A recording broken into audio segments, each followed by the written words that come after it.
33 years ago today, Sinéad O'Connor performed an act of protest on Saturday Night Live that would incite outrage and forever change the trajectory of her career.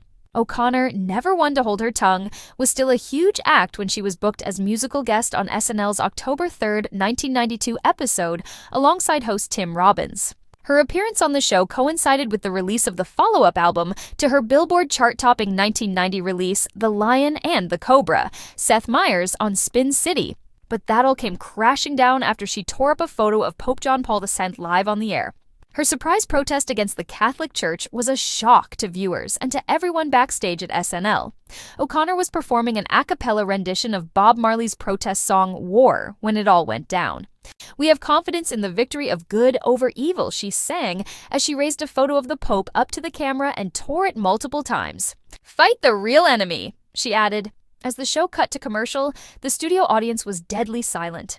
Total stunned silence in the audience, O'Connor recalled in her 2021 memoir, Rememberings, Scenes from My Complicated Life. "And when I walk backstage, literally not a human being is in sight. All doors have closed. Everyone has vanished, including my own manager, who locks himself in his room for 3 days and unplugs his phone." I was stunned, Lorne Michaels recalled in the SNL Oral History live from New York, but not as much as the guy from the audience who was trying to charge her and destroy the show while she was singing. He had to be taken away by security. While O'Connor was known for speaking her conscience, she went out of her way to hide her plans that night. At the dress rehearsal, she held up a photo of a refugee child and told the audience, "This is what we have to protect." As a result, the SNL team was ready to block the moment without knowing what was actually about to happen. Notably, NBC didn't edit the moment out of SNL's West Coast broadcast. They would, however, replace the performance with dress rehearsal footage in rebroadcasts. In the days following her SNL appearance, O'Connor would explain that she stood against the Catholic Church for ignoring child abuse in its ranks. Time would prove her right, with the Pope himself acknowledging as much 9 years later.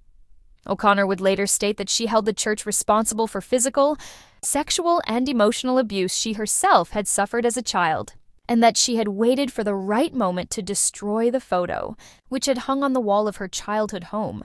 The uproar at O'Connor's perceived disrespect was swift and deafening. Hundreds of viewers complained to NBC, and one group rented a steamroller to crush copies of her CDs outside the offices of her record label. On the next week's show, host Joe Pesci, who was raised Catholic, addressed the controversy head-on in his monologue. "Before we start the show, there's a little matter I want to clear up. There was an incident on the show last week," he told viewers. Sinéad O'Connor tore up a picture of the Pope, and I thought that was wrong. So I asked somebody to paste it back together, he revealed. Pesci was then handed the repaired photo and displayed it to the audience to applause. Pesci went on to make some jokes that wouldn't play as well today. "If it was my show, I would have gave her such a smack," he added. "I would have grabbed her by her eyebrows." That unsettling sentiment was shared by Frank Sinatra, who made similar comments about O'Connor. And it wasn't the only backlash O'Connor faced. 2 weeks after her SNL performance, she was booed off stage at Madison Square Garden, where she was appearing at Bob Dylan's 30th anniversary concert. Of the many high-profile guests, her only defender was the late Chris Christopherson. O'Connor's was banned for life from Saturday Night Live, although she continued to make music, releasing 7 albums over the next 22 years. She lived the remainder of her life largely as a cultural castaway. She died on July 26, 2023. In SNL's season premiere that October, Colin Jost was asked by Kenan Thompson as Diane Sanders, "Name a more iconic musical guest on SNL." On this day 33 years ago, Sinéad O'Connor ignited a cultural firestorm that torched her skyrocketing career and etched her into rock and roll infamy. A raw, unapologetic protest on Saturday Night Live where she shredded a photo of Pope John Paul II live on air, blasting the Catholic Church's cover-up of child abuse. The shaved-head Irish powerhouse, at the peak of fame with her 1990 smash I Do Not Want What I Have Not Got, transformed a simple musical slot into a seismic act of rebellion. Today, amid ongoing Vatican scandals and not Me Too reckonings, her war cry, "Fight the real enemy," resonates louder than ever, vindicating a woman vilified as a pariah. Was it career suicide or prophetic heroism? As documentaries and TikTok tributes flood feeds, O'Connor's ghost haunts SNL's legacy, forcing reflections on censorship, courage, and complicity. The fateful October 3, 1992 episode, hosted by Tom Robbins, featured O'Connor as musical guest promoting her sophomore album, Am I Not Your Girl? A jazzy pivot from her reggae-infused breakthrough. But beneath the polished fury brewed, performing an a cappella version of Bob Marley's War adapted from a UN speech she built to a crescendo, we have confidence in the victory of good over evil. Then, staring into the camera, she hoisted the Pope's image and ripped it to pieces. Silence swallowed Studio 8H no booze, just stunned void. Total stunned silence in the audience, O'Connor later wrote in her 2021 memoir, Rememberings. Backstage, deserted. Even her manager barricaded himself for days, phone unplugged. SNL creator Lorne Michaels was floored. In the oral history Live from New York, he recalled a fan lunging on stage mid-song, restrained by security. O'Connor had masterminded the ambush. At dress rehearsal, she flashed a refugee child's photo, whispering, "This is what we have to protect," lulling producers into false security. NBC aired it unedited on the West Coast feed, but swapped it for rehearsal footage in syndication, a half-hearted censor that couldn't contain the outrage. Her motive? A searing indictment of the church's child abuse epidemic. O'Connor, survivor of brutal institutional care in Ireland's Magdalen laundries and familial torment, pinpointed the Pope's photo, a childhood wall fixture, as her breaking point. The church is the real enemy, she declared, holding it accountable for her physical, sexual, and emotional scars. Time validated her. By 2001, John Paul II admitted the crisis spotlight's 2015 expose and global inquiries exposed systemic rot. Yet in '92, backlash was biblical. NBC fielded hundreds of complaints. Protesters steamrolled her CDs outside her label.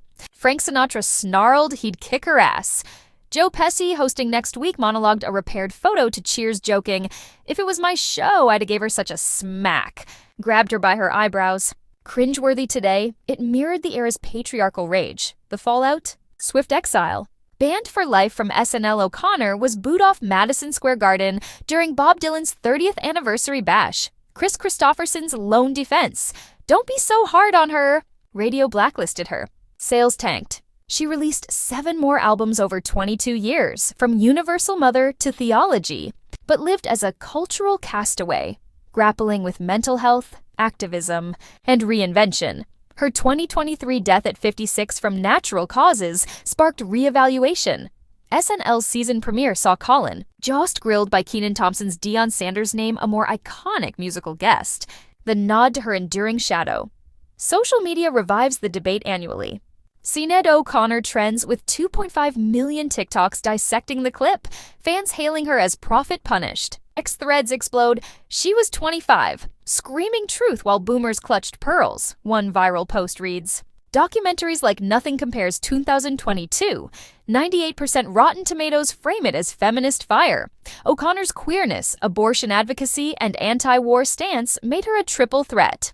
Critics like The Guardian argue SNL's ban symbolizes comedy's free speech hypocrisy. Michael's silence persists, cultural ripples? Profound. It prefigured Ashlee Simpson's lip-sync fiasco, Adele's Grammy bird flip, and Chappelle's controversies, protests as performance art.